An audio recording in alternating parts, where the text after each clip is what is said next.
So, have you guys ever heard of the psychological term displacement? It's used in psychology when someone redirects expressions of negative feelings towards away from someone who terrifies them towards a less threatening person.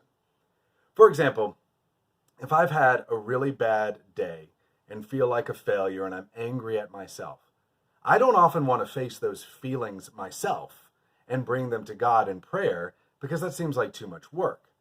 But when I get home, if my boys do something that would normally be a minor annoyance, I might lose my control and yell at them.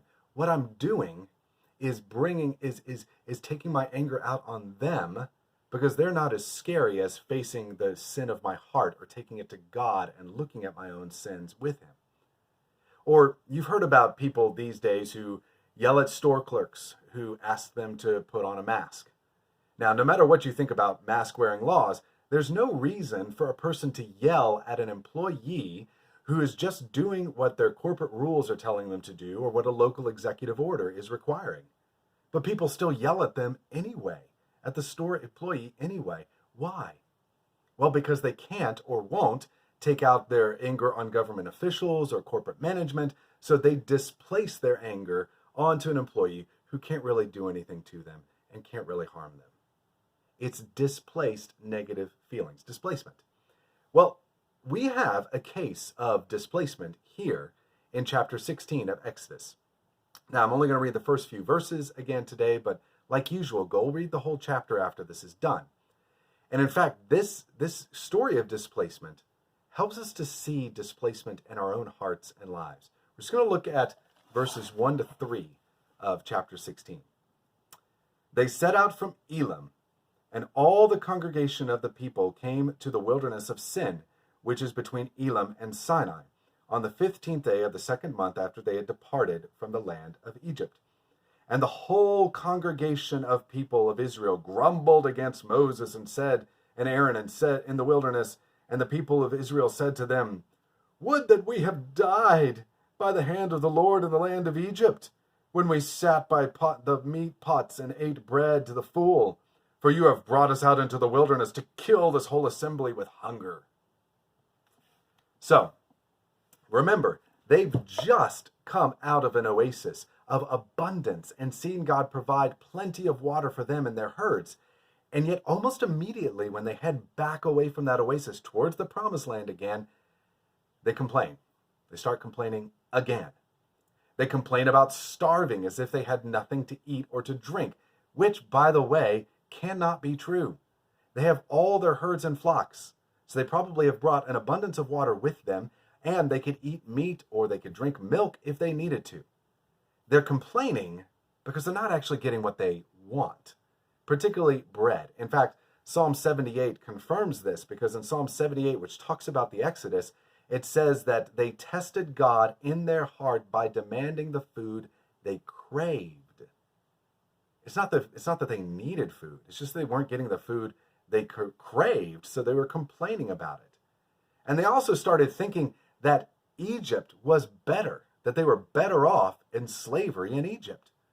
They were saying that life was better before they were saved, which is really, if you think about it, rejecting their relationship with God.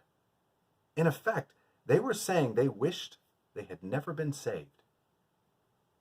Notice also that they point their complaints at Moses, as if he and Aaron are the problem. But is Moses really the issue, even if the complaints were valid? No. He's just the one within their view on whom they're displacing their complaints. Ultimately, they're really angry with God, saying that they'd rather have died serving Pharaoh than come out into the wilderness freed under God. So these things weren't just mere complaints.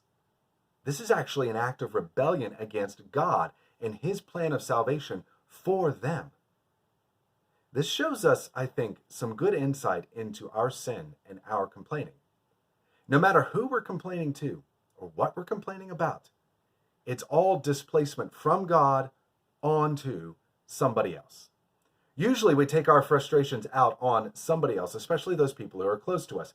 Yet all of our distraction and all of our dissatisfaction and discontent and complaining is really ultimately directed at God.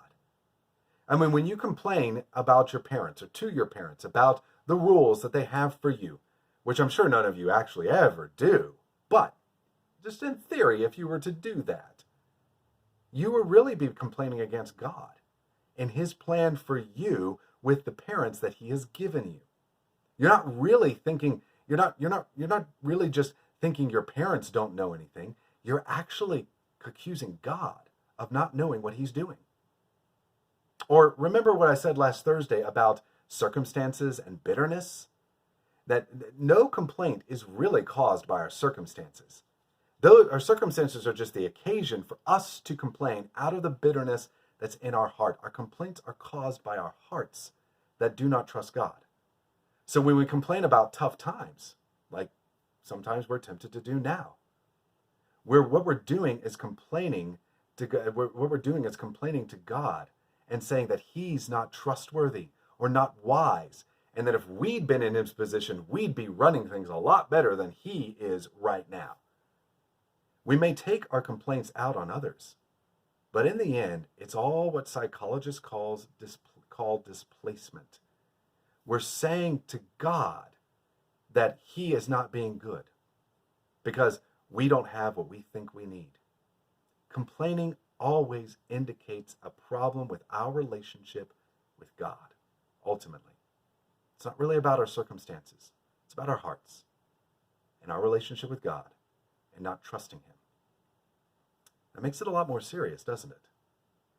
So you guys think about that. I'll see you again tomorrow.